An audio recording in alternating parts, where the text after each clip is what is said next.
Hello.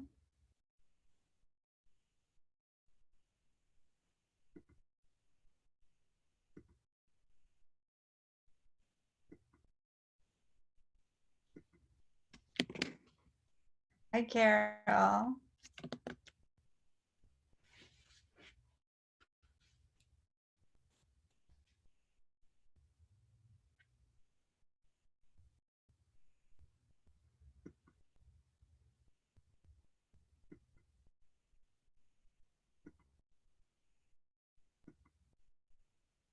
Just letting everybody in.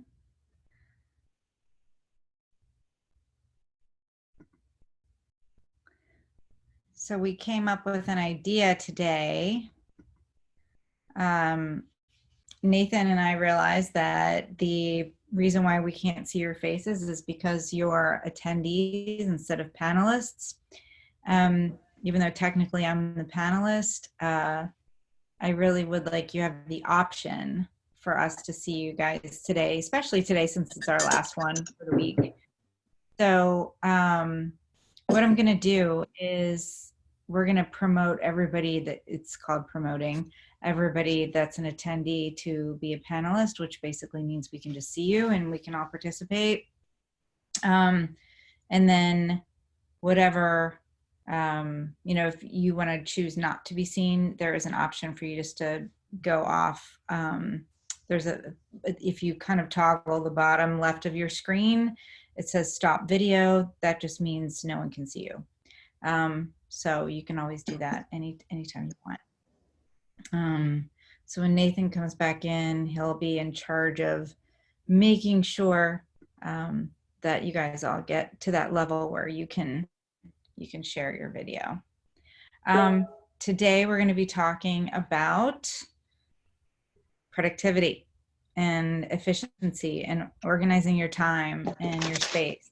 And a lot of this, a lot of what we're going to be doing today is more about, I guess I should say office, home, paper, home office, paper, as well as just managing projects and time. Because a lot of people say, I meant to do that, I just ran out of time. And prioritization is a really big key component of that. So we're definitely going to be talking about prioritization. If you can win the prioritization battle in your mind, then you are well ahead of getting things done. There's lots of reasons to procrastinate. So yeah, we're waiting. I'm just waiting about 5 more minutes before I get formally started. But there's so many reasons why we procrastinate, and a lot of people will find out that that is because they are perfectionists. And if they don't have everything perfectly lined up, the sun, the moon, the stars, a certain way, then they don't typically begin working on certain things. Because in our minds, we have our project going a certain way. So it's really important, I think, to really look at why we're procrastinating. If it's perfectionism, sometimes it really is laziness, and that's okay too. That just means you're not ready to do certain things. And certainly it is a lot more fun to go out for coffee with someone than it is to organize your taxes. So I get that. But there's some really good book references I'm going to put on the last slide. We are recording today, just so that we can share this. We're getting a lot better at our Zoom practice this week, so we're pretty excited about that. There are going to be future webinars and meetings that we're going to have, just like micro webinars, micro meetings. Okay, so Tony is saying that there's no micro symbol on your screen. Do you see a little video camera, Tony? No, I don't see one. Okay. If you put your mouse and you start dragging it across the screen, a black bar should appear at the bottom. But you have to no video. What does it say? There is no video, just a mute button. Just a mute button. Okay. You might have Do you have when is the last time you, like, how old is your computer? Maybe 2.5 years. Yeah, you should be able to have it. Hmm. Well, we'll figure it out. Um, okay. Yeah, Nathan might be able to help when he comes on. He should be on any second here. Okay, I am going to just try to make everyone. Okay, Carol, you're now a panelist. I'm just doing this because I don't see Nathan coming on, so I'm just gonna make everyone a panelist. So if you want to have the option of showing us your beautiful faces, please come on. And that's my dog, who's not happy about me being in here. Let me. Nathan, I'm putting, I don't know if you can keep doing this for me, but could you make everyone a panelist? Because I really want to get started. Yeah. Okay, because I keep adding more and more. We have about 20 people now, and I just don't want to lose track of doing this. So, hi, Sandy. Hi, Jill. Great to see you. Good to see you. Sandy is our lead residential organizer, and she has been doing virtual sessions with our clients and having great success. So I think that's great. You're going to be doing a virtual one, or you did one today on paper organizing, right? Yes, I did. We worked in her office today. So Oh, very cool. successful. Yep.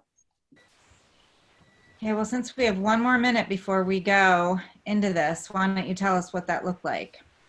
Oh, so working with my client this morning, we revisited her office and kind of just, sometimes, life gets in the way. And she found that her desk was a little bit cluttered again. And so we just went through all of the rules we established a few months ago. And I gave her some really nice, friendly reminders and some tips of just being disciplined and sticking to her routines. And we left today with her agreeing to work 15 to 30 minutes a day on one task, whether it's filing immediately or going through some of her note cards that she enjoys looking at and reducing them. So we left each other. She was very inspired for sure.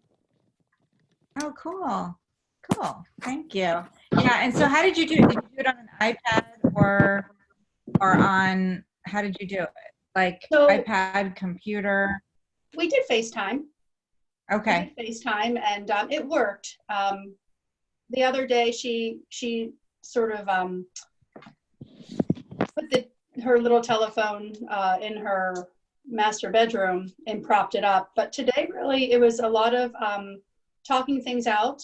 And she is a DIYer, so we have a nice long list of things for her to work on during the next time until we meet. So FaceTime seemed to work okay, unless we're doing a different project. I'm looking forward to having Nathan set us up on the iPad. Oh, cool. Okay. Okay. Nathan, you're not going to believe it, but I think I'm going live on Facebook. Oh. I know. He's just pushing me into all these categories of, let's see.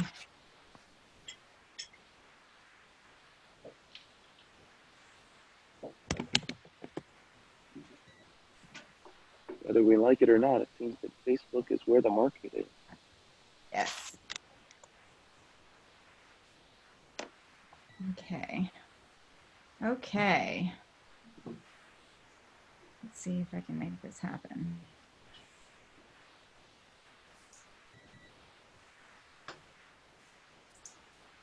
Okay, so I'm going to be sharing my screen, I think. Maybe not. Here we go. Here we go. All right, I'm going to be sharing my Power Productivity lovely slideshow. Hi, Demo. It's nice to see you. It's nice to start seeing some faces today. Okay. So productivity. Lord, oh Lord, this is a tough one. I know being home for me, I had to quickly choose a place to go in my home that I knew I could have a little bit of quiet and be able to really focus and concentrate. Unfortunately, there's no windows where I am, but I took that negative and used the positive. The place that I'm in doesn't have any distractions, and that's really key for me because I'm a very highly distracted individual. So I had to set up my environment for success, and I'll talk to you a little bit more about that. But for those of you that work in business or not work in business, you still have costs to disorganization, and we're going to talk about so many solutions today. I hope these help you. I cannot stand to miss deadlines, and if you know are disorganized, you're missing deadlines. People are frustrated with you that you're not able to meet the deadlines, and it can be really frustrating.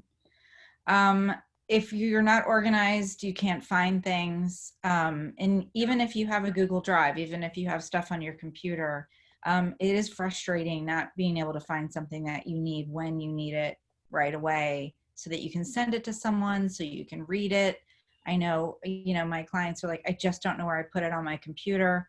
So a lot of times we spend time helping people come up with ways to file things away so that it's easy to find again. Because again, like if you've attended my last 4 classes this week, I always say don't put it away unless you really want to get it again, no matter what it is. I don't care if it's stuff in your closet or stuff in a drawer, just don't put things away unless you want to get them again. One of the things I cannot stand to waste, and if you ask any of my crew this question, they will say, oh, she hates wasting time. I cannot stand to waste time. It's a very big commodity to me, and everything I do in my day, I try to set up for maximum efficiency because I hate to see time go down the tube. If you work with other people, this could be even in your family. There's a lot of stress and anxiety if you're not organized. Just trying to find things, and like I said, being late for meetings, being late for appointments, all that stuff really just adds up, and it adds so much stress, and there's no like harmony, there's just frustration.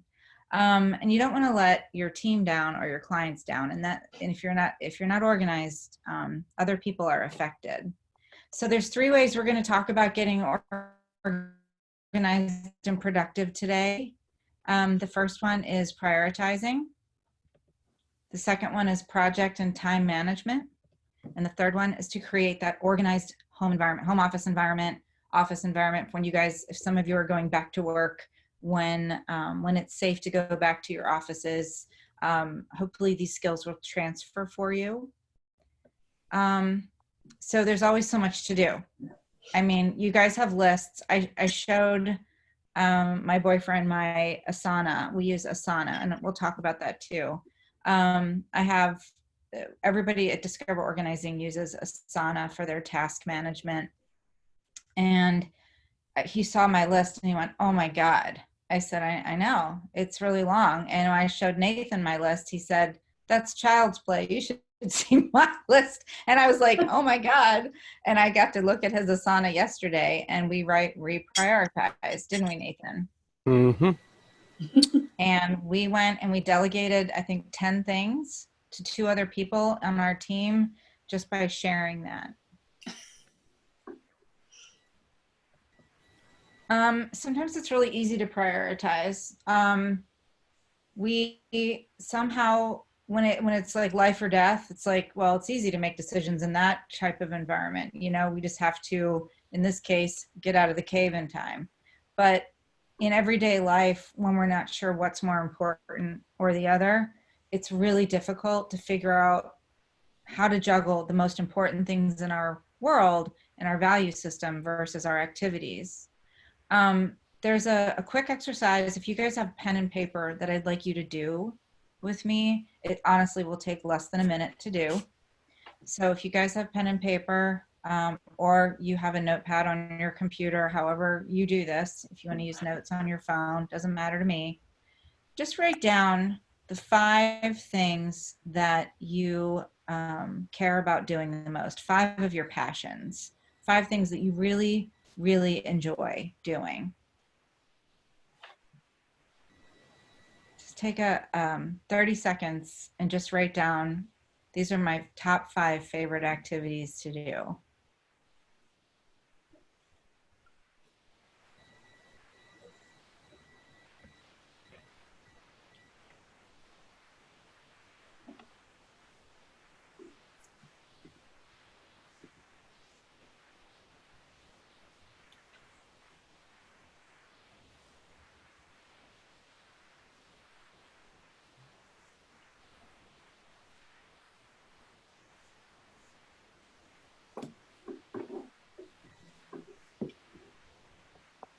Okay, then I want you to write down 5 activities that you do every day.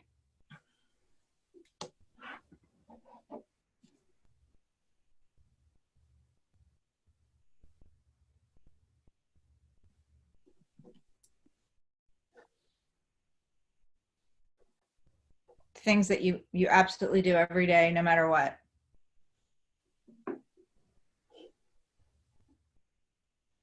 And I don't mean like habits, like sleeping, eating, things like that. I mean activities that you spend your time doing.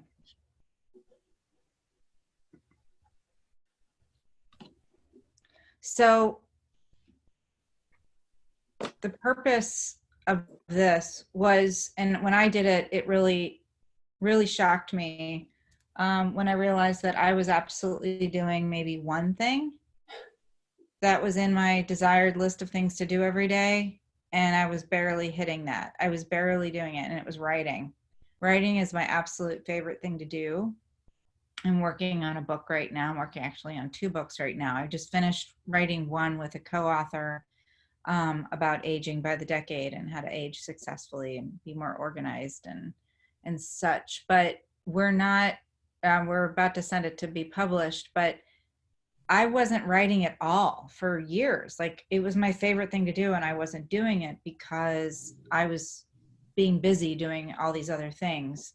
That's just one example. Exercise might be another one. You know, you could throw out a bunch of your passions and joys that you like doing, but you keep putting other things in front of it. So that list is to help you really determine what you're doing versus what you want to be doing. And that should help you a little bit, you know, and you can make that list longer. Either list you can make longer. But what I want you to start doing is drawing lines between the 2 of them. And if you can't, then you're a little bit off course, if not a lot off course. So one of the things to help you determine how important something is, this is something that when I worked for the hospital, I was a human resources director for a hospital years ago. And we were often evaluated by something called the Joint Commission. And you might have heard like JACO approved hospitals and things like that. And the 3 top things they would always ask us when we were determining urgency on matters or where to focus all of our strengths and our time was, is it high risk? Is it problem prone? And is it time sensitive? And when you start looking at your day like that, things really come into perspective. And problem prone means, are there usually issues with this? Is this something that usually, you know, can really be a problem for my day? And sometimes when you have something like that, like for us and our company, when we have a lot of problems with one area, we sit down and we figure out a new process and we publish that process and the problems start going away. We put in, you know, turnkey approaches so that people aren't interrupting us so much to ask us questions, because obviously that means we didn't communicate something well. We also say, is it time sensitive? Is it due soon? Is it going to affect our budget? Is it going to affect our bank account? These are all important things. And then we always say, is it going to affect a client's life? Those are things that we look at, in our company, and we look at as individuals, as professionals that are working with clients, but just as like for my day, whenever I have to shuffle something to the top of the deck, I'm always like, is it high risk? And right now, my business is at risk because of what we're going through with the coronavirus. And so all I've really been doing is my high risk items I did first, which was over the weekend, which was applying for disaster relief assistance through the SBA. I'm on the phone with banks, just like most small business owners in Pennsylvania and all over the country. So yeah, that's my high risk stuff. I did that first so that I could spend the week with you guys and doing my second favorite thing, which is, teaching, and sharing information. So the other thing you need to evaluate is the activity that you're considering prioritizing driven by someone else. Who needs it? Is it one person? Is it a whole team? This is really critical because a lot of us that are listening right now are people pleasers, and I am one of them. So if someone else needs something, I tend to put that first instead of my own objectives and my own goals. Just keep that in mind as you go through this this class today, is that if you feel like someone else is really pushing you to get something done, that's kind of their emergency, not yours. But if it's something that the whole organization or the team needs, that's something different, because that's something everyone agreed that was important. And even in a family situation, if you live with someone, their needs sometimes can become more important than yours, depending on what's going on. So you just have to evaluate who exactly needs it and if that's more important than your own needs. Now, anyone that ever read about Stephen Covey's book, it was the 7 Habits of Highly Successful People. So Stephen Covey wrote that book, but he also invented a paper planning system that was really popular in the 90s and in the first decade of this century. And it was called the Franklin Planner. I'm sure some of you used one. I certainly used one every day until I went into digital life. But if you can look at these 4 quadrants, it's really, really helpful. And if you're gonna, I know we're recording this today and you'll be able to watch this later, but this slide is what I use on a daily basis, this quadrant. So I don't want to be living in the first quadrant all the time. It's too stressful for me, but I certainly have spent a lot of time there in the last 2 weeks. I don't want to be spending all of my time in 2, because then I'm not meeting my deadlines, right? So this is a balance. And I don't want to be spending all of my time in 3. I don't want to be constantly interrupted. And 4, I don't want to be on Facebook, 10 hours a day, but that's what 4 looks like. Some phone calls, excessive TV, games, and a lot of time wasters. And trivia is not actually playing Trivial Pursuit. Trivia is just what they consider as a smaller matter in the grand scheme of things. So you want to try to spend most of your time. If this was a game show and we had a quiz, you'd want to select number 2. Relationship building, personal development, prevention, which stops a lot of things in quadrant 1 from happening. And this can be applied, by the way, in personal homes, in commercial spaces, office, families. I mean, if you really think about how broad reaching this is, so if you have a cell phone, I would snap a picture of this before I move on, or take a screenshot if you're looking at your computer, just because this really living in 2 is a really good place to live. Makes you feel calm that you're planning. I always say the best gift you can give yourself is preparation, being prepared. It's a wonderful, wonderful way to interpret this slide. Okay. If you are a lister, which I am, just make sure you keep them in one place. Sandy and I can attest, we have seen multiple lists at multiple homes in multiple places. And people say, I don't know what I did with my list. I had a list here in the kitchen, but I also had one up in my bedroom because I like to keep one next to my, on my nightstand. And I say to you, either start using Apple Note or I'm sure, Droid has applications for that, but memos, whatever you need to do on your computer, keep it all in one place, something handy. I'm a big lister on my phone. And then I can cross things out. There's little things I can do on my Apple Note. I can just make little checklists. And I like working off that. I have running checklists.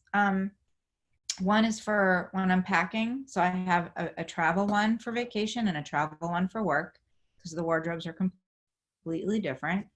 I have a list for the grocery store that are things that I always buy that I don't want to forget. And then I can add on to that if I want. And I have lists of things that I want to buy for the apartment. And those are just things that I keep. But now activities are a whole nother matter. So like I said, I use Asana for my tasks. And then I'm going to get into ways you can use your calendar to do this too. But if you are a lister, please just have one notebook. Anyone that has been to any of my classes will attest that I'm a huge fan of just having one notebook to put everything in. And I mean everything. Phone calls you get, ideas you have. You can staple receipts inside of a notebook. Whatever you need to do, just keep one notebook. So this is a calendar view from my phone. These were meetings I had. These were tasks I had. As you can see, some of them are tasks like calling someone, putting an order together. I had a meeting at 2:30. I was going to the gym at 4:20 after the meeting. I had another meeting at 6:30, but if you look, I had a task at night. This is when I used to be a night owl, to book my Ireland trip. The next morning, I had to buy wrapping paper because every stupid little thing that I thought of, I would have to put it on my calendar because guess what the calendar can do? It can remind you.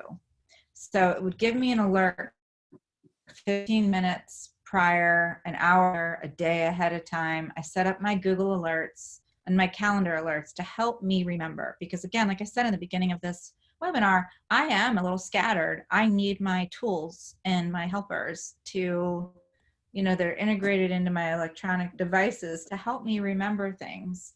I mean, I say it all the time, I'm nothing without my phone, it really helps me remember where I'm supposed to be and why. So there's a couple of different types of information that you're receiving, incoming information in terms of electronics. The one thing I will say is that you have active files. Those are files that you're getting via email. A lot of people save these in their email lists and inboxes because they're afraid that they'll lose them. They're not really processing these files and documents. The ideal scenario is that you open the file, you open the document that it's attached, and you save it in the proper file where it goes, and you can then delete the email. A lot of people hold on to the email because they know that's where they're storing the document, and that isn't the best practice. So you need to set up files on your computer that match or add to your existing categories in your filing cabinet. A lot of people have filing cabinets still. I have a filing cabinet at my office. I have a filing cabinet here. I have original documents put there, but a lot of them have been scanned, but those scanned file labels match the file labels that are in my filing cabinet as well as the computer. It's really important, like I said, when you process your email, make sure you have the time to do that first of all, because proper processing takes, 5 minutes per email, because you want to digest the information instead of scan it. You want to open the file, open the document, read the document, see if you want to save it, and then properly file it in your electronic folders on your computer. There are passive reference files on your hard drive or shared drive. These aren't very important, but they're things like where you might want to put a tax return. You might want to put a policy, like an insurance policy or something like that. If you have a a shared drive. It's something that everyone can see. So just make sure you have proper things in place to make sure things aren't being seen by everyone that you want to keep just to yourself. And just make sure your categories are consistent. Mark Advertising hired me, back in 2007 to put together a standardized naming practice inside their software. They needed kind of the mind of an organizer to help them as they were establishing their files and their systems, because they were launching a new software drive. And I remember sitting at this table with all these really smart people, and they were all looking in my direction because they said they wanted me to help them establish consistent naming practices that would make sense. And that's what we worked on for 2 or 3 hours that day. It's just coming up with all the names that we would name everything. And that way it was not relying on a search tool. They were coming up with an organization, a system of organization inside their computers that made sense to their company. And I invite you to do the same thing, whether it's a home computer. What do you call certain things might not be what somebody that lives with you calls it. If you work in an office setting and you have a unique name for something, does everybody understand that? So that's really important too. Now, Julie Morgenstern is a big, anyone who has ever read Organizing from the Inside Out or Time Management from the Inside Out, I make everyone that works for me read those books when they start working for me, because she really developed a primer on organizing time and organizing stuff. And her big push, now I don't think she has these times in her book. I like these times for me. But I've adapted her way of thinking. So when you first arrive into your office, and this could be your home office, because remember, you're working from home right now. If you are working outside of your home now, you're home. So when you first come to your office, and by the way, I'm fully dressed every morning like I'm going to work, which is, it's very hard not to work in my pajamas, but I've been coming to work every day in my clothes down to my middle this guest bedroom that I've converted into a little home office and workstation. I come fully dressed as if I was going to be seeing people, and obviously I'm seeing you guys, so that worked out. But I check my email. My time that I check is a little bit earlier than this. I get up every morning around 6 a.m. So when I get into my office, it's usually around 8.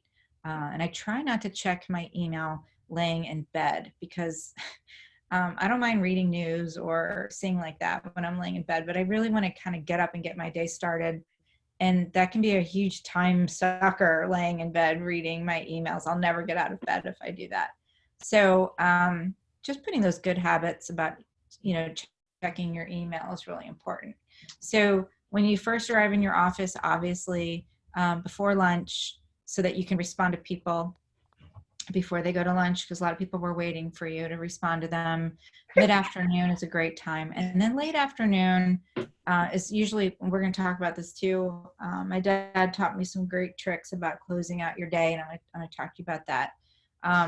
But late afternoon at 4:30 is an optimal time for you to be checking your email one more time, because if you looked at the times in between the time slots that I've listed, that's the time where you can be the most productive, is in between, because you can get one email that can completely derail your entire day. And I think a lot of you could agree with me on that. So instead of reacting to the emails, I want you to schedule your time to respond around your to fill out some paperwork for someone else that really needed it turned around quickly today. It had to come back today. So you're like thinking, oh, I could get this done by lunchtime. But you keep getting emails, and you keep getting calls, and you keep getting texts, and you keep getting Google Hangouts messages. You name it, it keeps coming in. So what I do is, instead of reacting to everything, I just let them sit. If somebody needs me in my organization, they know to call me on the telephone. And that way I know that if it's really important, urgent, they're going to actually call me, like go old school and pick up the phone. So scheduling your time to read the correspondence should be something that you're doing intermittently, but on the time that you're choosing.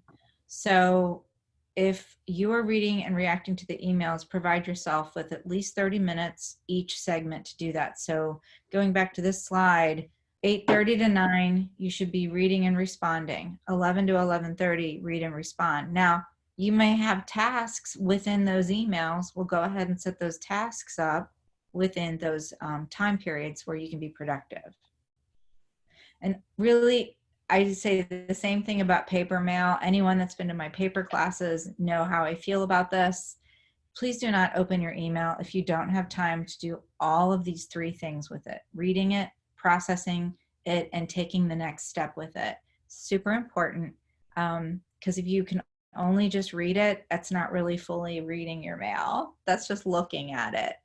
And then processing it means you're understanding it, you're putting where it goes, and then taking the next step with it means that you're actually moving into the action part of that email. Even if it's deleting the email because it's junk mail, even if it's taking that document, like I said, and putting where it belongs, or putting a note in your calendar to read the document that you filed and respond to it.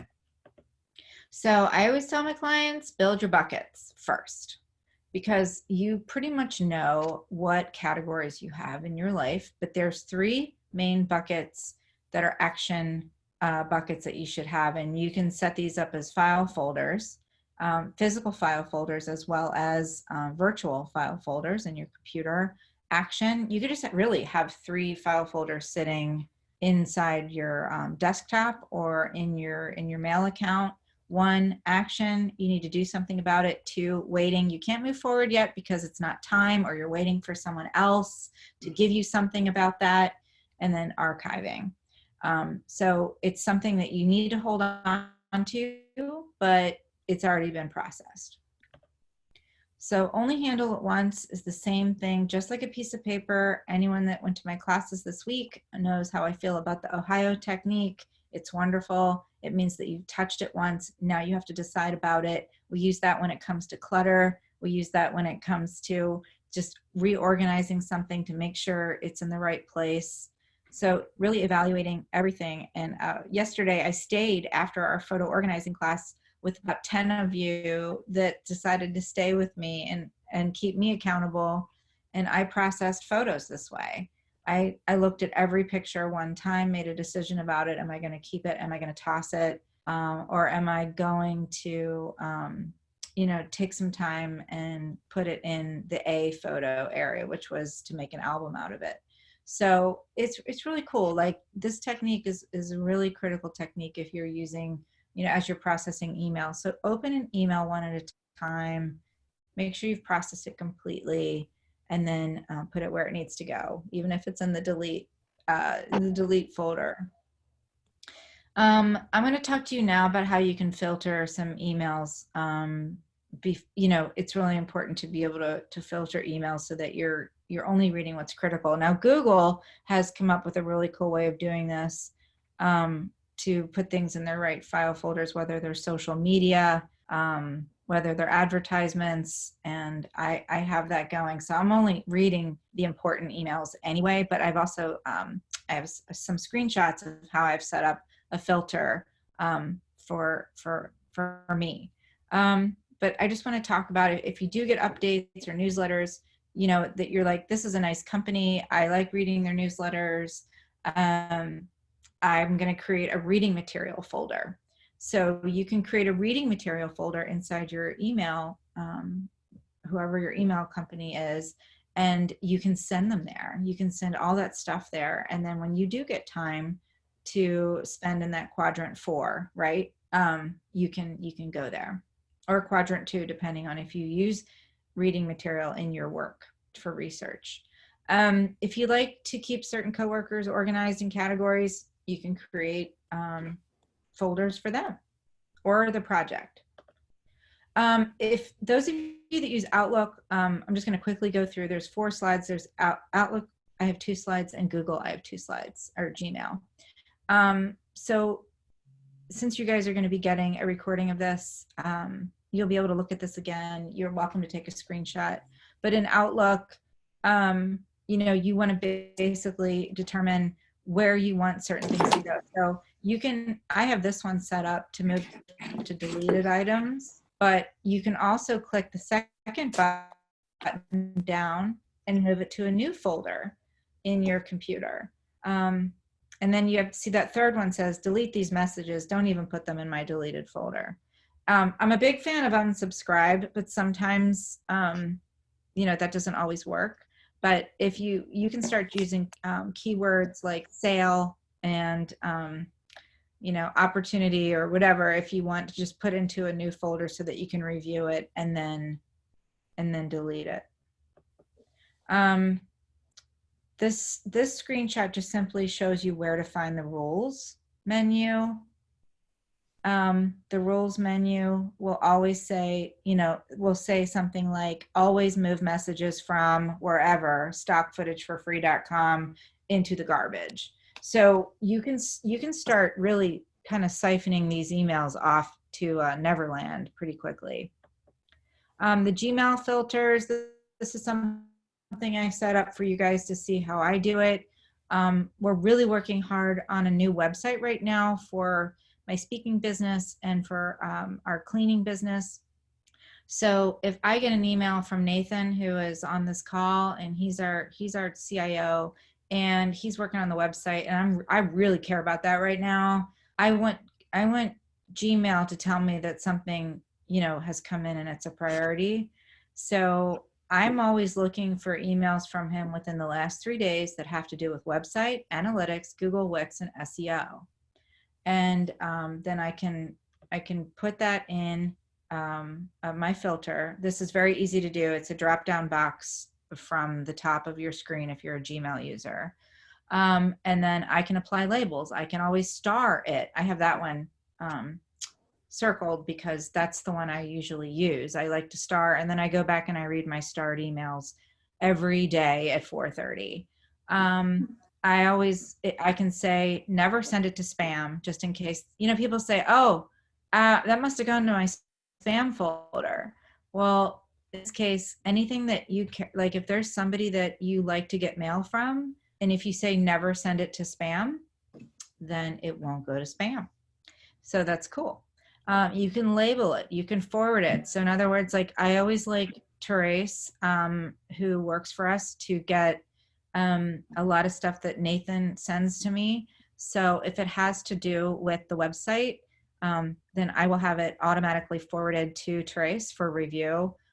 So I can add that, and then I can add the forwarding address, and she can take a look at it too, if it has those categories. So asking for and sending less email is a really good way to clean your email box out. If it's a long email, please pick up the phone.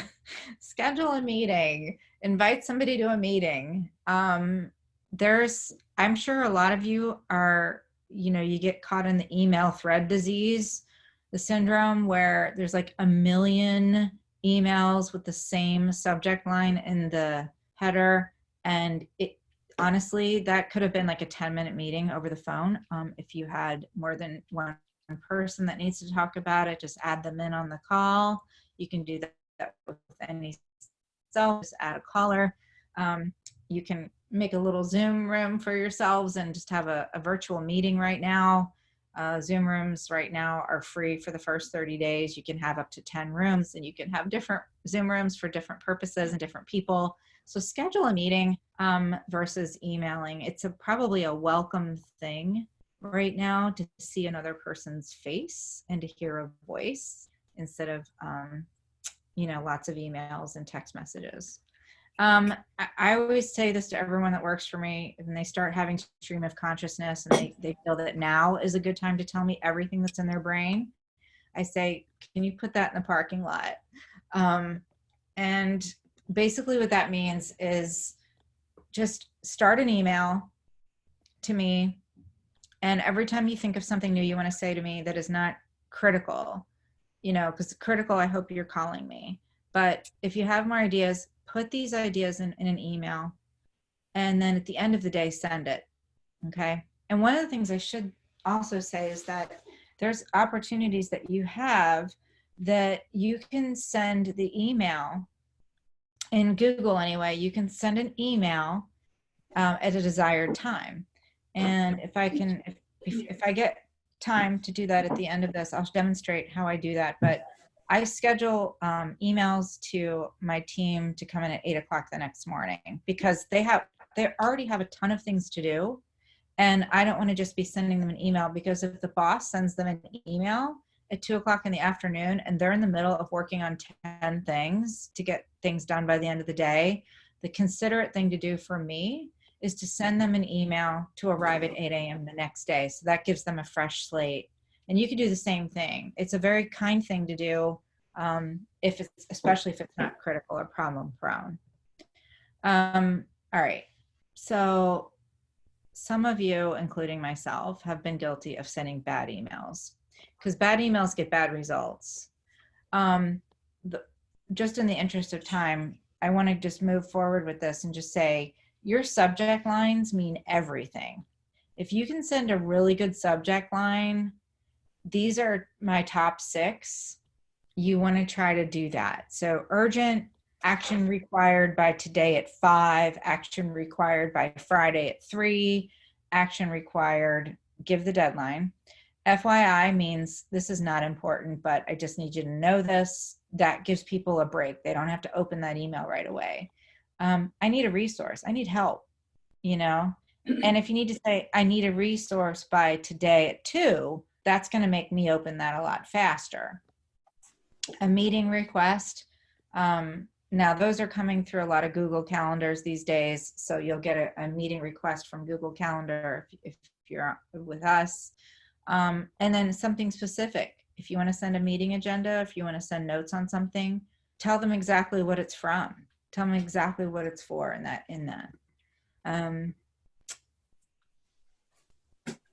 I think someone, if everyone could maybe mute until it's time. I'm just getting a note here. So if you can mute your mic, if you're moving around a lot, that just would help, I think. So mute your microphone until it's time to do question and answer and discussion. I'd appreciate that. Okay. All right. So this is important too. We use sweet, sour sandwiches. You give reasonable deadlines to another, but I know especially lately, we've all been kind of in bad moods. I know I've had my days. And not everyone has the same sense of urgency as you do. So, because I run this company, everybody thinks, oh my God, Jill sent us an email, we better get on that. So it's really important that I schedule my emails out as long as I can. And I tell them in Asana, I'll assign them a deadline that gives them plenty of time to do it. So that gives that sense of, understanding that they don't have to do it today at this right moment. But if I say I need this right now, then yes. But I have to ask nicely, because don't you like to be asked nicely to do something? And I have been known to be very brief in my emails. So just because I'm trying to move fast and I'm trying to move through something, but it is so important to be respectful if you're going to be brief. One of my friends, he ran a company called Shelf Genie. He owned it, and he was always so incredibly brief in his messages. So at the bottom of every one of his messages, it said, if you know me, I'm on the fly. Please be kind and know that I'm being kind too, or something like that. And then he would say, please excuse my brevity. I am traveling, or something where you would know why he was so brief. Sometimes he would be funny about it and say, I'm having the worst week of my life. Sorry, I'm so short. And that kind of stuff helps people understand why you're being so brief. But giving reasonable deadlines and the sweet, sour, sweet sandwich, basically I'll describe that, is the bread. The first bread is the greeting. It's kind, it's asking how they're doing. The second part is when you're asking for what you need, or you're kind of delivering some bad news. And then the bottom part of the sandwich is the closing. And it could be short. It can also be sweet. So calendaring, I know that your day might feel a little bit like this. Let's see if we have some more information. Okay, there's a little comment. Nathan, if you could just monitor the chat side there, that would be helpful. Sure. So he's going to do that. So how can you make it all fit?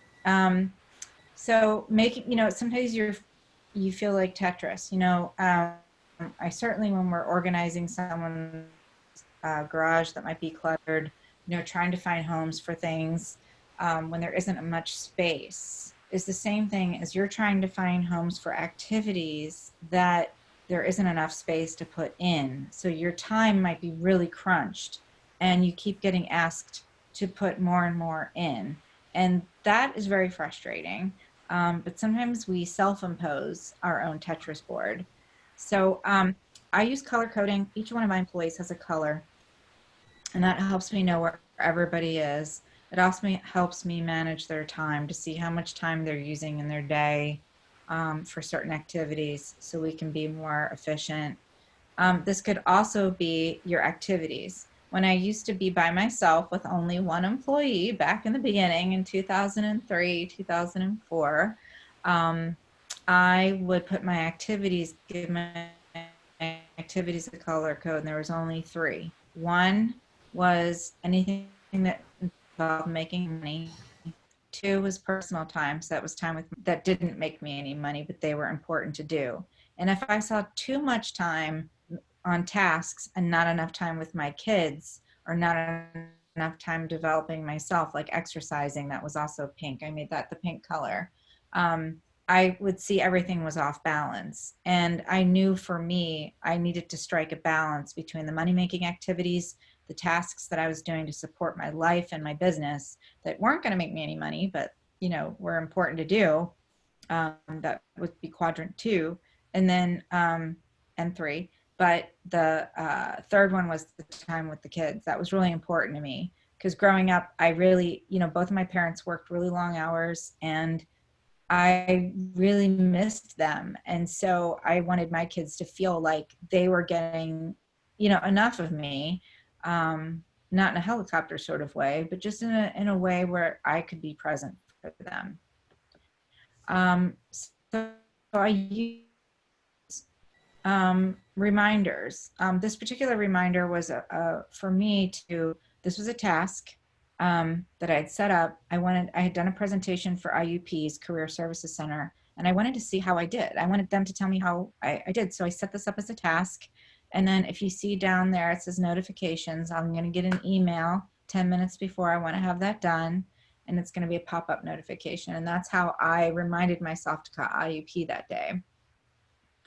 So anyway, you get the idea. So scheduling tips, I would always add 15 minutes more to anything that you think you're going to do. So if you think I'm going to write this report and I'm going to schedule this between 12 and 12:30 today, please tell yourself that you're going to give yourself 15 more minutes to get it done. So between 12 and 12:45 today, you're going to do that task. We always think we're going to do things a lot more quickly than we do them. It's just our human nature. We're all overachievers when it comes to setting up appointments and meetings. Meetings always go longer than you think. One thing that I learned from financial advisors when I was organizing some financial advisors in the Pittsburgh area, I've organized a few of their offices. They would always take time in between their appointments. And I said, why do you do that? And they're like, well, we're trained to write notes in the employee or into our customer file. And not only just write notes, but to plan for the next meeting.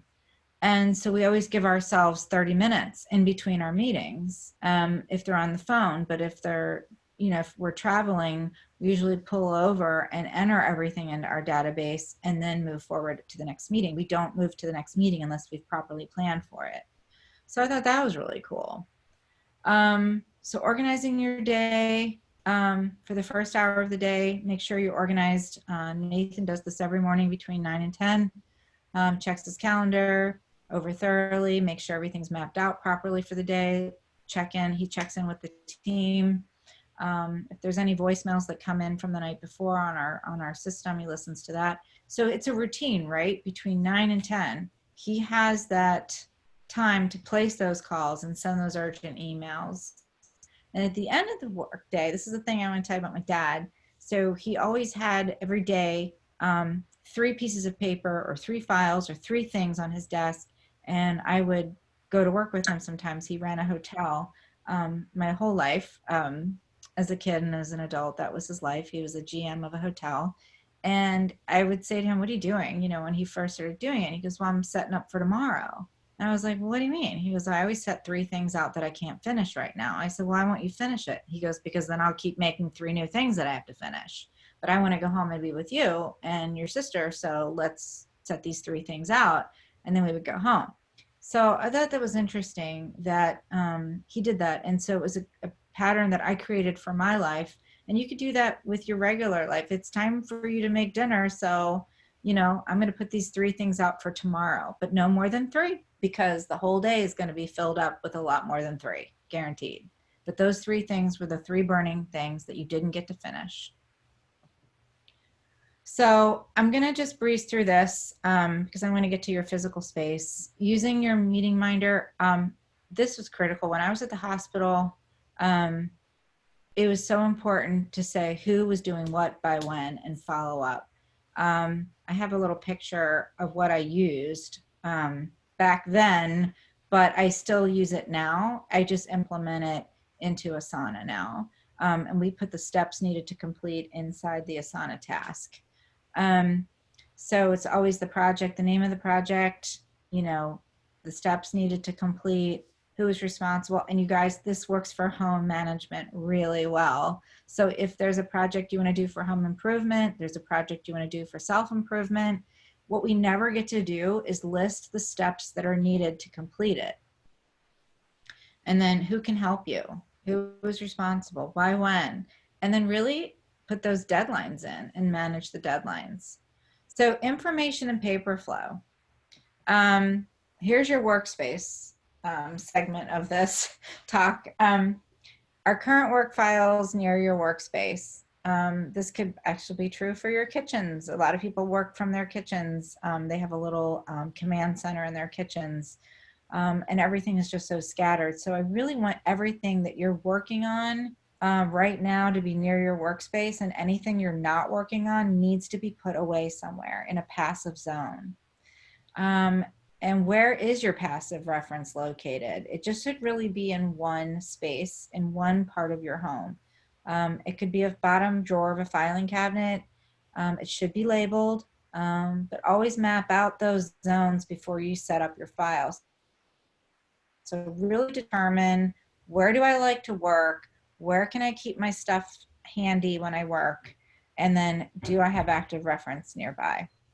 Making sure that you can get to things quickly, and making sure that your passive reference is located, maybe not in the basement all the way behind the laundry room, but it doesn't have to be that passive. You can make it a little closer than that. But if there's true archives, certainly get them down the basement. That's fine. But passive information is stuff that you need from time to time. Active zones have these elements in them: urgent, important, and deferred, because there's deferred actions. Like, you're waiting for someone to get back to you, but it's still hot. It's just that you can't move forward on it yet. If you're a student, these are some active things that you need to keep near you for getting your work done. Your textbooks, if you were sent home with those. If you're a college student, certainly having everything that you need to complete any term papers, research. Right now it's midterm, so there's probably a lot of things that you might be in the middle of. Keeping those things handy, and maybe in a tote bag that you can carry around to different areas with your laptop of the house. That might be your active zone, is that tote bag or is that backpack. passive zones have these elements in them. Everywhere I go, home offices as well as corporate offices, these are the things that I usually place there because they're not something that they need all the time. Establishing homes for everything is how we avoid paper pileups. What's a mouthful? So these are the 4 questions I ask my clients. You know, you have to tell me what it is. Is it really yours to do, or can someone else do that? That's the first step, really. And then, is it actionable? And then, what's your priority level on it? These filing tips are really important too. So you're going to start with that prioritization, then you're going to categorize within, alphabetize within that category, and then organizing means that's where you're storing it. Okay, that's where you're putting it back for retrieval. So prioritize, categorize, alphabetize, and then organize. And you can do that in your computer too, not just in a paper filing system. All right, miscellaneous is the dirtiest word ever. Miscellaneous is bad, bad, bad. I come across the miscellaneous files in everyone's computers. I find them in desks. I find them in letter trays. I find them everywhere. That means somebody didn't use the Ohio technique. So there is no such thing as miscellaneous. Give it a home, please. Okay. Setting up organizing tools all around you, folders, labels, Sharpies, calendars, all that stuff, making sure everything is around you at all times. And if you're out of, if you have paper piles laying around everywhere, once you've sorted them out and deleted and deferred everything, if you don't have a place to put them, you're just going to create more and more clutter around you. So make sure you set up that filing and storage space before you get started. This is an example. Just, I think it's helpful to have a picture. I know a lot of my slides were boring today, but this is a picture of somebody's office before I got there. This is what we did with the space. So before, you can kind of see she had like a cabinet. It had some things in it. Everything's fine, good, but she didn't have, as you can see, her chair. She was using her chair as her assembly area for her training manuals. She worked for a company that did a lot of training, and she had to put together manuals for people. And she said, I wish I had a table. And I'm like, well, you have a table. It's right there. She goes, no, no, no, that table is being used for something else. I'm like, what? She goes, I have to put all my binders underneath and on top of it that I need to assemble on my chair. And I'm like, oh no. So we created a little flip down area that she could pull up. So we had, this is from IKEA. We kept her board exactly where it is. And we created 2 little areas that could stay down if she wasn't assembling, because she only assembled once every 2 weeks. And then we made these little flip up tables in there from IKEA that she could create where she could stand. We kind of measured where her hips were, and we figured out where to put that, and that worked out really well. And she could put it down when she wasn't using it. This was the other side of her office. Lots of boxes. They were filled. They weren't empty. There's only a couple that were empty. And you could see this was becoming a log jam. So this is what we did. We created in that wall space there to the left, that was just a bookshelf that really wasn't being used properly. We created zones. And if you can see, I'm pointing at my screen like you guys can see me. But if you look midway down, you can see some of the labels hanging down. And we created a labeling system for each one of her courses so that she could set up her master binders, that she had a template for all of the classes that she put together binders for. And now you can see the other view. I know it's a little dark, I'm sorry, but the picture on you already saw what we did on the left-hand side, but we created another workstation for her that was static. And those drawers had everything that she needed to create her binders in. She had her inserts, her tabs, paper clips, Post-it notes, pens, everything she needed to support her activity that happened in that area. And that's what I mean by an active zone. That's an active zone for her. So eliminating interruptions is super hard to do. I get it. I get them all the time. If you have a cell phone, you are going to get interrupted. I will say this about interruptions.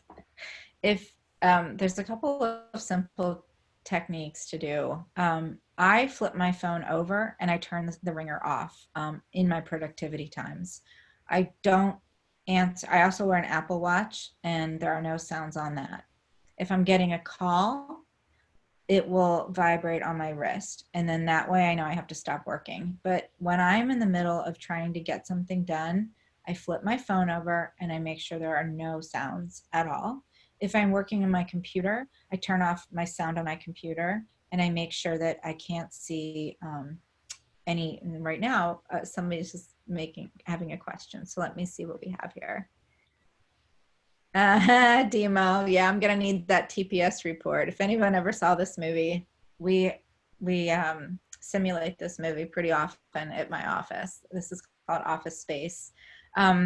So being interrupted is just part of your workday, and making sure that you set yourself up for success is really critical. If you're in an office setting, now I know you're not now, and someone comes in to interrupt you, you can be very kind and just say, I need 15 more minutes to finish this. I have 30 more minutes left on my task to do this. Can I talk to you then? Or is this something that's urgent? And then that will help them understand that you're working within a time frame. You can also set up do not disturb on your phone. You can set up, you can keep your email off. When I went on a vacation recently, this is the first time I did this, I actually deleted my email app on my phone so that I wouldn't be tempted to look at email. That was very hard to do, and people knew if they needed me, they could just call me. But I set up my away reminders. And by the way, you can set up your vacation reminders to be just for one day. You can set up a thing that sends something back that says, I'm working on a really important project. If it's urgent, please call this person so that their needs are addressed. You can set up a vacation reminder for 3 hours if you want, an away message for 3 hours if you want. Just say, I'll be back on my email at 12. I mean, that just really sends a nice, clear message. If you think, I don't need to go to those measures, I'm fine, that's totally fine as well. But at least people are understanding that you're busy for the next so many hours of your day. If it's people that you work with, that have an urgent matter, tell them how that they can communicate with you when it's really urgent, or best times of day. If you're a morning person, what I would try to do when we had our office is we would have a meeting every morning, and a lot of them could get a lot of stuff out of their system, even if they're 15 minutes of how to reprioritize their days based on what was happening that day with the company. So there's lots of ways you can do that with setting expectations and managing expectations with each other. It is very hard to, especially if you're really excited about something and you want to interrupt somebody, to put it in that parking lot, but try to do that as much as you can. Sticky notes are also up there with the word miscellaneous with me. They're rough. Just get that one notebook. I like to use sticky notes to communicate. I don't use them for tasks.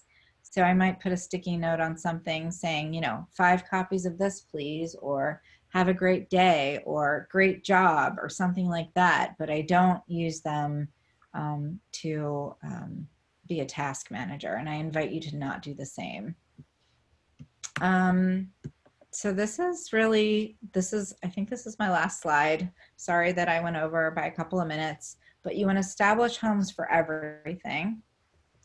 You want to clean off your desk every day before you leave, even if you're working from home. Straighten up and get ready for tomorrow. Be like my dad did. Clean out your inbox every day. That is very hard to do, I understand, but just be aware of that invisible inbox. That can be so cluttered, and that's all the stuff that you read but didn't process and do something with. And now you have 5,000, 10,000 emails. Very easy to clean those out, but you do just like any other area. Set your timer for 30 minutes. Nathan, if you could put in the website for the timer, that's Sure. my favorite tool for timing things. I'd appreciate that in the chat window. If you set that timer, it's an analog timer, and it'll tell you exactly how many minutes you have left of your drudgery of cleaning out your inbox. But if you spend 30 minutes a day over the next week, I think your inbox is going to be empty once you realize what you can do. And then decide, delete, or delegate. You can do this with physical clutter, and you can do this with email. Remember, all of these practices are interchangeable. Keep your information out. Purge your information every day. Just like putting keys down when you walk in the front door, checking your voicemail, getting a cup of coffee, you have routines. Purging your papers and destroying your papers and shredding and throwing stuff away in the recycle bin is just as important as those other routines. If you're standing by a trash can or a recycling bin, make sure it doesn't even make it to your desk or your workstation. Just get rid of it now. Don't take it back there. Don't take it in there. Just dispose of it now. And then if you know you're not going to attend the seminar or buy the catalog item, just throw it away, and you can definitely get off mailing lists very easily by contacting the sender. It will take up to 3 months. And then Nathan, if you could put in the chat window dmaconsumers.org, that will help people stop their junk mail. DMA is Direct Marketing Association. So dmaconsumers.org is a website you can go to stop junk mail from coming to you. Assign a paper purge and shred day in your office. Maybe the first day of the month. Maybe it could be every other Friday, where people have to do this, so it becomes part of your culture and your environment. If you're a single person working from home and it's just you and you don't have this big team, then put it on your calendar and be accountable to your calendar to have one day a quarter, once a month, once a week that you are going to go through your office and just shred all those good intentions and toss any good intentions that you had. Really, we just want to make sure we can meet our deadlines. This is why we're going to get organized. We're going to make everybody that we work with happy, even at home. And you're going to have access to everything. We don't want to waste our time. We don't want to have stress and anxiety. And then I like to do it because I want to be the best I can be. I really want to serve my clients well, and I'm not going to do that if I'm not organized and prepared for every client session that I have. So our biggest client is ourselves. If we're not taking care of ourselves and getting organized, we just feel like we're behind the 8 ball every day, and we want to avoid that. So just taking some time to go through your calendar every day and your schedule and really reevaluate those activities that we talked about in the beginning versus what your values were and what your hobbies and passions are is an important exercise. So these are the 4 books that I like to recommend. Getting Things Done by David Allen, Time Management from the Inside Out by Julie Morgenstern, Just Eat That Frog is all about procrastination. And then one of my colleagues wrote a really great book on organizing your office. So just check those out. And I'm going to go back to me now. So looks like we still have quite a number of people on the call. Does anybody have any questions that are burning? I can stay on as long as you need me to. You can just unmute yourself. I have a question, Jill. Hi, Sue. I have a hard time with the organizing work stuff and organizing home stuff and just having it all together because I have a tendency to keep them separate. So I have a bullet journal that I keep at work that has all my work tasks. And then I have my calendar that I use at home that has all my home tasks. But I find myself missing one or the other because they're not both together. So just wondered if you had any suggestions. Yeah, I use one calendar for everything. And what do you use? Do you use Outlook or Google or Gmail for your calendar? paper. Okay. Okay, that's fine. I've tried, and I think that's the problem. I've tried to get it all on Google Calendar, but I'm just not there yet. Well, if you end up going there, just have your personal tasks be yellow and your work tasks be blue or something like that too. You can do that. I also have a personal calendar that I hide from my work calendar, but they're integrated and so I can see. Now, in terms of your paper calendar, you just need one. And I would not recommend having a work one and a personal one. I would just have one book. The way you can maybe get around that is through using different color ink pens for like red for work and blue for personal. And that way you always know the visual division between the two to clarify that. I'm also a big fan of highlighters within a paper notebook. I just use one highlighter. I don't use 50 colors. I use yellow. I'm very old school. And I just highlight the priorities. And that way, even though I have listed everything that is I have to do that day, I know if I don't do this one thing in yellow, it's not going to work. So it's really important to, know what, if you're going to go use paper, use paper. But you can also buy those paper flags, from Staples. I don't use any anymore, but yeah, just, and keep that. If there's a date in the future that you kind of, want to make sure that you don't miss, just make sure you use that flag and then reuse that flag over and over again. Okay. Don't have like 50 flags. Yeah. Just like one or two. And I also say this is something I can't live without. I have a little file box here, it's a cute little bucket I keep next to my new workstation. But I have a little thing saying to file at DOI, which is Discover Organizing Incorporated. And so anything that I want to take to the office to file there, because I don't want it here, I put it in there. And then it goes into my backpack, and my backpack is right over there. I don't want to get up, but it's right over there, and I will put that in my backpack. But I leave it out while I'm at home, so so I can create a division between my personal life. If there's something I come across that gets mailed here by accident, or I bring it home from the office and I've worked on it here, which I'm doing a lot more of, I will put it in this file, and I will take it to work the next time I go. Which could be, weeks from now, if not, longer. But I know that I don't want to look at it at home anymore. It has to go to the office, and it has to go into the filing cabinet there, because it has nothing to do with my house or my life. Does that make sense? Yeah, it does. It does. Okay. I have the same thing at work. So if I have anything that needs to go home, then I can just bring it home with me.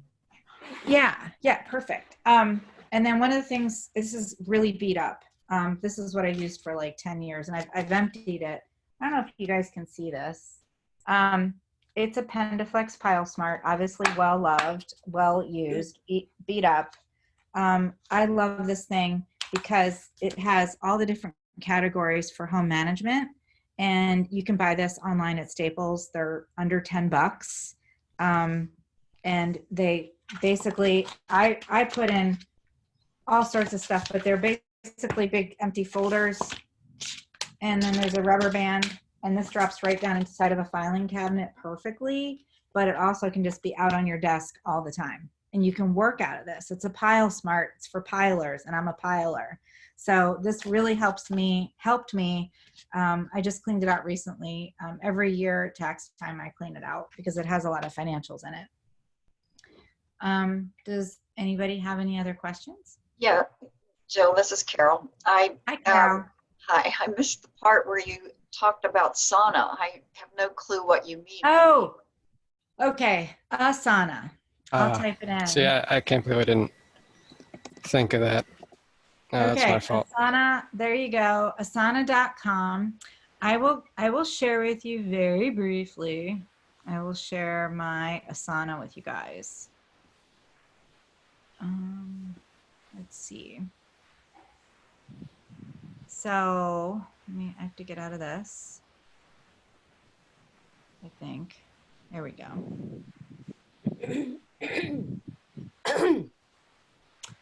And where's my Asana? There we go.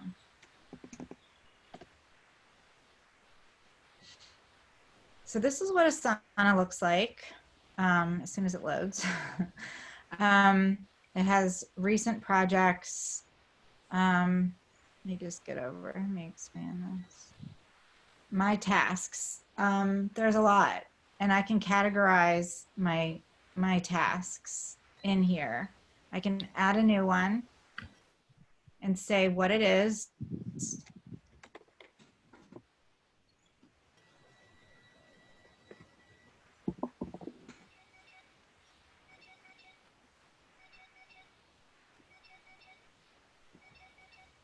I'm saying what project it belongs into.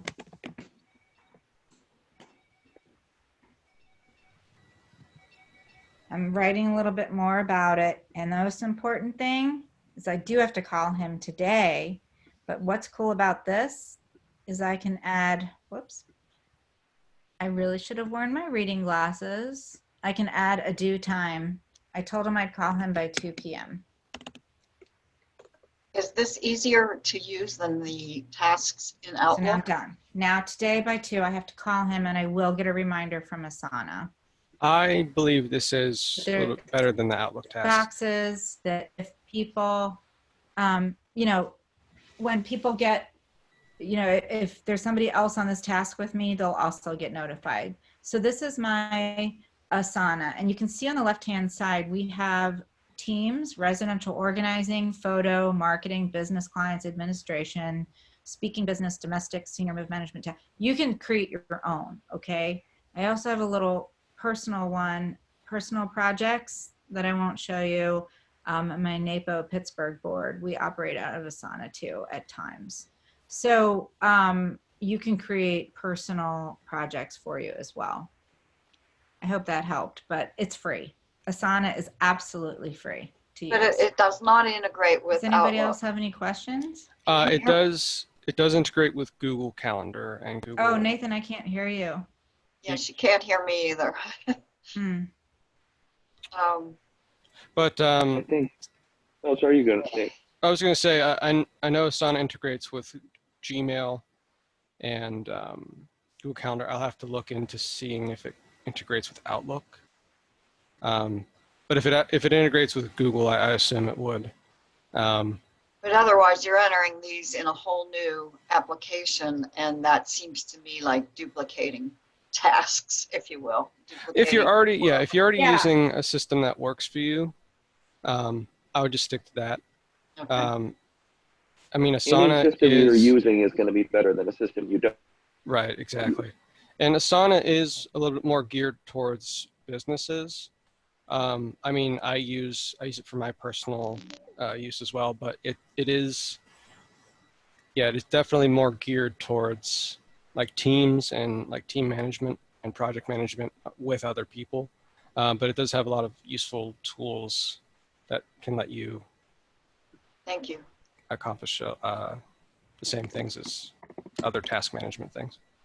I have a question. Nathan, can you hear me? Mhm. I know Jill did not, I don't know if she can hear me. I can. Oh, okay. I know you didn't talk about Evernote, but I just wondered if you could just quickly touch on that, of what your thoughts Sure. are on using Evernote. Sure. Evernote is the mother of all list makers. It's like one long streaming note. I use it for private journaling, so I can't show you my Evernote right now, but I do use it, but I don't use it as a task management system. It doesn't mean you can't use it as that. It's just that since I'm using Asana for my task management system, I don't use Evernote for that. I use Evernote for my journaling and for my writing. And I can web clip, which means if I'm doing research on my project that I'm writing, I can just take the clip of the website that I'm in and just basically drag and drop it right down into my writing. So Right. it's a wonderful tool. There's a lot of Evernote experts out there that use it, that can teach you to use it for 100 different reasons. Right. But I just use mine as a massive journaling tool. So every day it's just updated with my newest journal entry. Okay. But yeah, it's a great tool. I mean, people use Evernote like crazy. Okay. It's just that I'm not an expert in it, and I probably don't use it to its full capacity. Okay. Okay. I heard it explained as it's a huge filing cabinet in the cloud. So Yes. whatever you would put in a filing cabinet, your favorite recipes, your favorite photos, you know, all kinds of things, you can put it in this Evernote cloud file. Oh, it's funny. My phone just picked up you talking about Evernote and was going to tell me more about it. That's weird. But that's funny. Evernote.com. I just put the website for Evernote in there for anyone. Okay. No, you just put it to me privately. 1 second. Oh, sorry. Oh, yeah. I was trying to put Asana out there and it went to everybody. Here we go. I got it. Asana.com. There we go. Okay. Does anybody have any other questions? I believe Jean had a question. Okay, I did unmute you, Jean. You should be able to talk. I don't know why you were muted. I'm so sorry.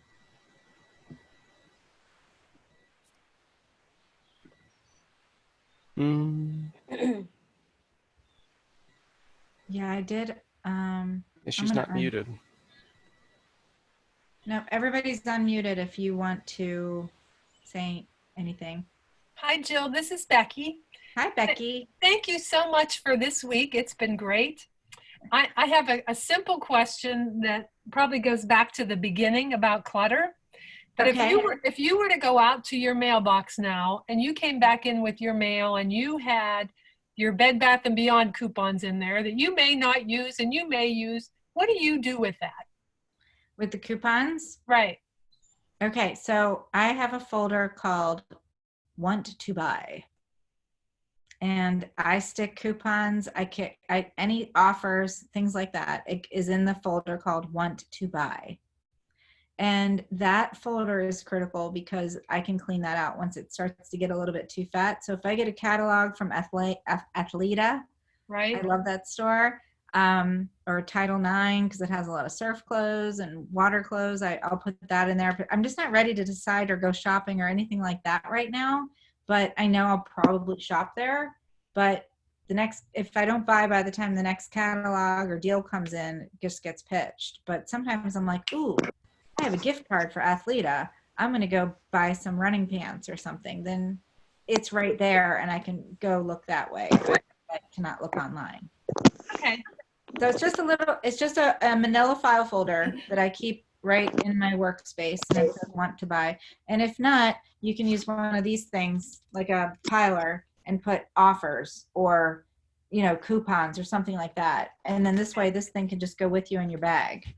Okay. I'll just add to that. I keep my Bed Bath & Beyond coupons in the back pocket of my back passenger door. Good. They are there whenever I decide, oh, it's time to go to Bed Bath & Beyond. There you go. There. Okay. Thank you. Sure. Yeah, I mean, forgetting those coupons really stinks if you're out.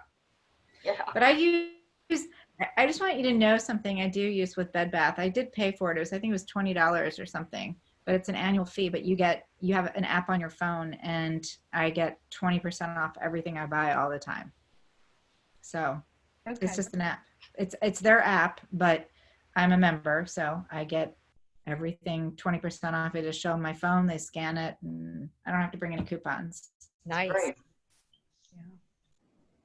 Well, and if I could follow up to that, if you read and you can see where my issues are, if you're reading the Post-Gazette today and you see a recipe and you think, oh, I'm maybe going to try that. I'm going to cut that out. Where do you put that? Well, you can take a picture of it. Okay, is what I would do. And like, Christine was saying, she's Evernote, right? But you could take a picture of it and put that picture in an album in your phone along with photos of other recipes, and you can have a whole album that you can swipe on your tablet or look at your computer, because your photos in Google Photos you can put on your big screen of your computer, of your laptop or anything. Like I use a tablet when I cook. I have a little stand that I put my tablet will use that as my recipe. So if you want to take a picture of that Post Gazette and make it bigger, expand it, then you have it as your recipe and you can throw away the paper. Otherwise, you're going to be having to make a binder, you know, and put that into a plastic sleeve and put that plastic sleeve in the binder, and then just make sure you have your items organized by type, like main entrees, desserts, side dishes, soup, salads, that kind of thing. Okay. That works too. Thank you so much. As you can probably tell, I have a long way to go, but I so appreciate you and Nathan this week. Thank you very much. Oh, sure. You're welcome. Jill, I have one more thing. I was just wondering if Nathan, if you could put in the chat the name of the book that Jill had put up a couple times, you know, that you can order from Staples online. Oh, I got that. Oh, Okay. It's a Pendaflex Pile Smart. Maybe Nathan, you could go into the Staples website and just put the link up for people real quick. Thank you. Sure, thank you. It's the Pendaflex Pile Smart, and it organized my life for the last, I don't know, 15 years. Love it. Mm. Does anybody have any other questions?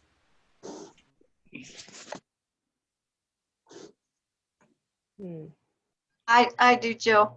So if I want to have you come and do my my inventory, how much time is required? Do you do it all in at one stop?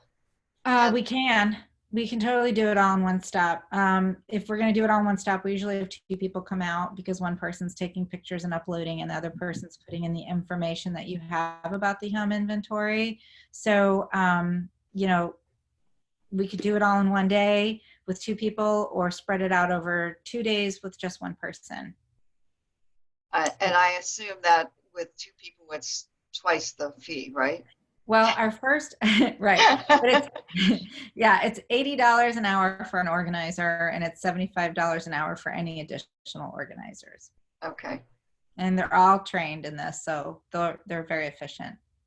But yeah, so we do have virtual organizing services. Sandy, you know, Sandy's your go-to person. I'm your go-to person for virtual organizing services. So if you have a phone, an iPad, or a computer, you can bring us into your home, and we're offering 20% off until April 30th for that. So we're pretty excited. Sandy's become quite the little guru in virtual organizing. So if you need help, certainly take advantage of this offer.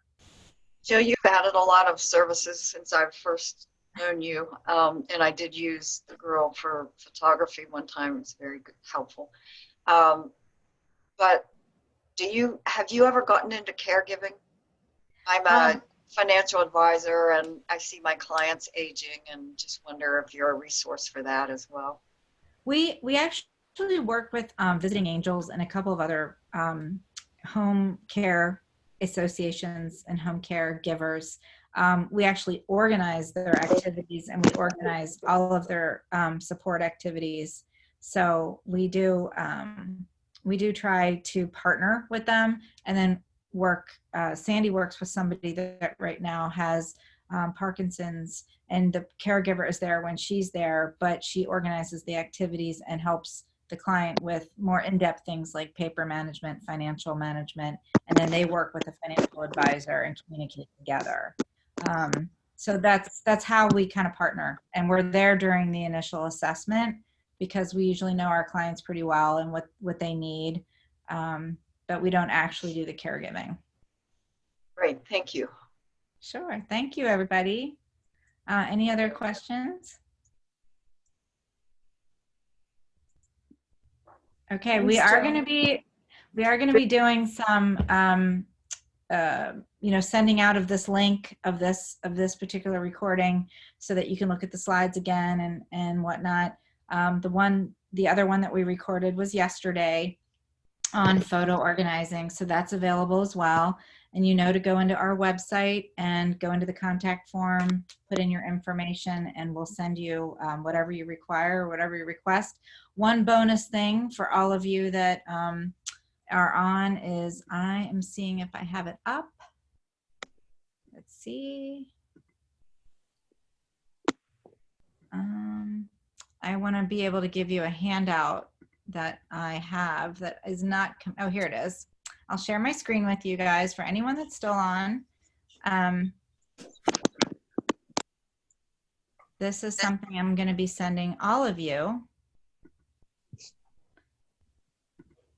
And this is basically a written transcript of everything that I just talked about. Oh, nice. So you can see, okay, so it's a little long and we don't want to kill trees, so we're just going to email it out to you guys.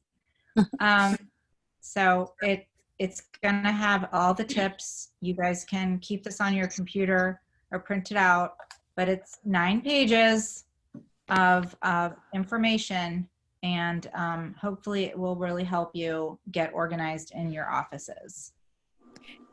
Jill, would I be able to get the recording of yesterday's session? Because Yeah, all you do, just, email us. It's just helpful. I know it took a while to upload yesterday because it was kind of a long one, but it is available now. And Nathan will be monitoring all the emails that come in through the website. So he'll be able to watch, he'll be able to help, you get that link it's going to be a Zoom link. It's going to be a cloud link. So it should be pretty easy. But I really appreciate you guys coming today. I'm going to miss seeing all your faces. You guys kept me company all week. No. Are they, Jill, are they the only 2 that were recorded? Are they the only 2? Yep, those were the only 2 that were recorded. Oh. Yep. Now, I will say this. I have on our website a whole hour of learning about getting organized, in which the spreadsheet, the slideshow that I used on that is in that recording. So if you watch that video, it's a whole hour of learning about getting organized for good. And it's the declutter and organizing workshop. And it's free. Just watch it. It's the same thing I covered on Monday and Tuesday. Okay. Well, thank you, Jill. Thanks, Jill. You. Thank you very much. Really appreciate this. Thank you. Oh, yeah, Thanks, Nathan. sure. Please keep in touch with us. Let us know how you're doing with your projects.